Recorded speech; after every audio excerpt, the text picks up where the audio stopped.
Pernahkah kamu merasa sudah tahu siapa saja orang terkaya di dunia?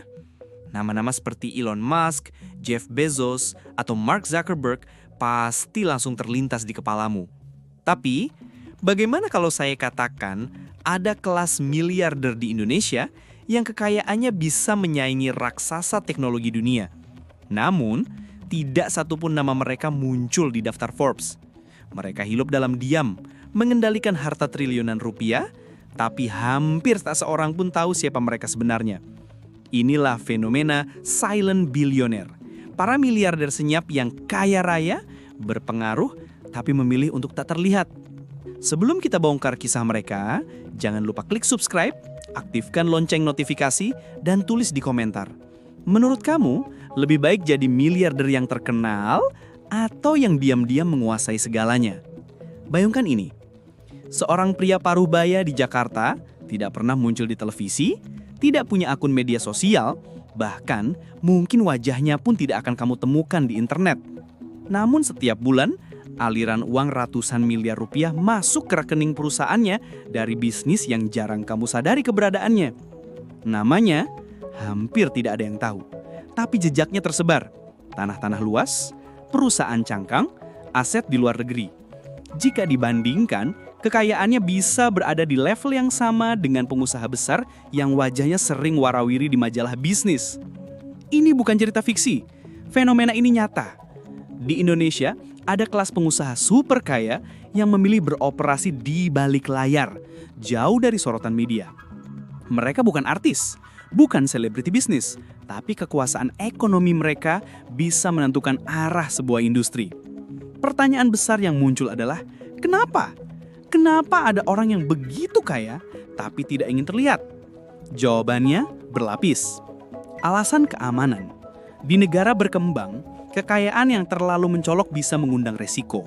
Penculikan, perampokan, hingga isu politik bisa mengintai siapapun yang terlalu menonjol. Dengan tetap invisible, mereka melindungi keluarga, bisnis, dan tentu saja kekayaan mereka. Strategi bisnis. Kadang, semakin sedikit orang tahu tentang asetmu, semakin mudah mengatur langkah. Bayangkan, kamu punya kepemilikan di berbagai sektor, perkebunan, tambang, energi, bahkan startup teknologi. Jika semua orang tahu, kompetitor akan lebih waspada. Tapi jika kamu senyap, kamu bisa mengendalikan pasar tanpa sorotan. Budaya dan sifat personal. Banyak pengusaha besar di Indonesia lahir dari keluarga yang terbiasa menjaga privasi.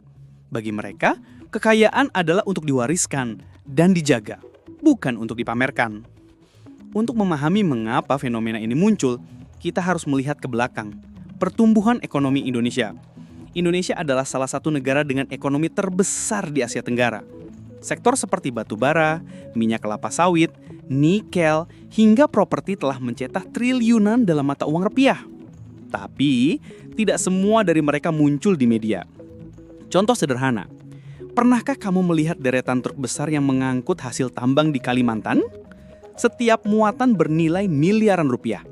Sekarang, bayangkan pemiliknya punya ratusan bahkan ribuan unit. Berapa total kekayaan yang dihasilkan? Dan anehnya, nama mereka nyaris tidak pernah masuk pemberitaan nasional.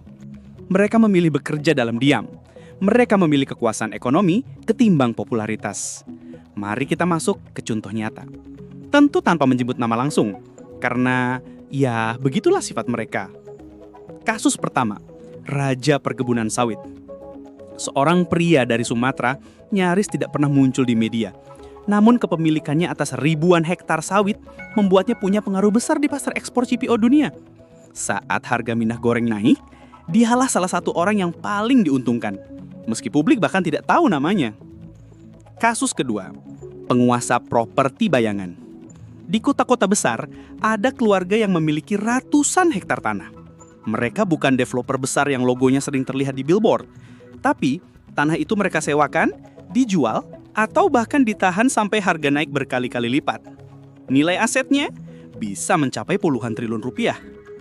Dan kasus ketiga, investor senyap di dunia startup. Tahukah kamu, beberapa startup teknologi besar di Indonesia punya investor utama yang tidak pernah tampil di depan publik. Mereka duduk di bangku belakang, menaruh modal besar, lalu membiarkan para founders jadi wajah perusahaan. Tapi keuntungan akhirnya mengalir deras ke kantong mereka. Di satu sisi, kita sering diajarkan bahwa kesuksesan adalah tentang branding diri. Menjadi terlihat, menjadi inspirasi, menjadi role model. Tapi, miliarder senyap justru menentang konsep itu. Mereka membuktikan bahwa pengaruh sejati tidak selalu datang dari sorotan kamera. Mereka menguasai aset vital, mempengaruhi pasar, bahkan bisa mempengaruhi kebijakan. Semua dilakukan dari balik bayangan. Dan inilah kontradiksi terbesar. Apakah kita bisa menyebut mereka sukses jika hampir tidak ada orang yang mengenal nama mereka? Atau justru itulah bentuk kesuksesan paling murni? Fenomena ini mengajarkan beberapa hal. Kekayaan tidak selalu identik dengan ketenaran. Kadang, yang paling berkuasa justru yang paling jarang terlihat. Privasi bisa menjadi aset terbesar. Di era digital, semua orang ingin terlihat.